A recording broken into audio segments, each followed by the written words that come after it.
কি মিতা বিভীষণ, দেখো দেখো, একে একে রাবণের 10টি মাথা করিলাম ছেদন, পুনঃ জোড়া লেগে যায় কিসের কারণ? কহ মিতা বিভীষণ, কি প্রকারে হবে ওই রাবণ নিধন?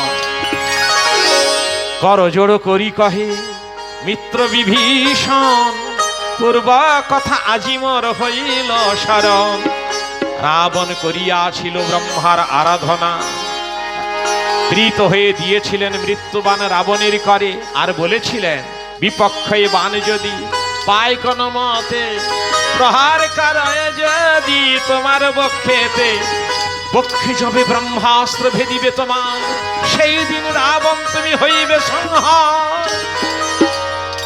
সেই বান রাখিয়াছি রাবণ ঘরণী মন্দোদরী, কোথায় রেখেছে তা আমি জানি না, তবে জানো রাম, সে বান অতি গোপনে অতি সযতনে রাখিয়াছে মন্দোদরী।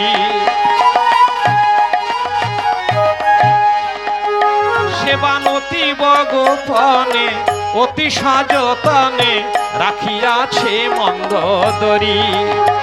যদি রাবণে বধিবে সীতা উদ্ধারিবে, রাবণে বধিবে সীতা উদ্ধারিবে, বানানো তোরা করি।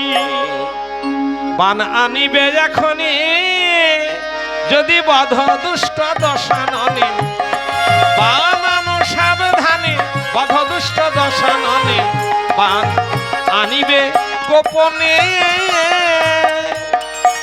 হায় মিতা বিভীষণ, এত করেও হলো না রাবণ নিধন, এরপরে রয়েছে রাবণের মৃত্যুবান।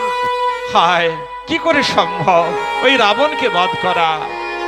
শ্রীরামে কাতর দেখি পবন নন্দন, যা কহিল বিভীষণ বুঝিলাম এখন। প্রভু গো প্রভু, অত চিন্তা কিসের, আমি তো আছি, আমাকে আদেশ করো, আমি ছুটে যাব সেই রাবণ ঘরণী মন্দোদরীর কাছ থেকে মৃত্যুবান আমি আনবই আনবো। হনুমান তুই পারবি বাবা? বাবা আমি তো কিছুই পারি না গো, তুমি যা কিছু আমাকে দিয়ে পারিয়ে নাও, আমি তাই পারি, দাও পদধূলি। বেশ তারে যাও, বিলম্ব করো না, মৃত্যুবান আনয়ন করো।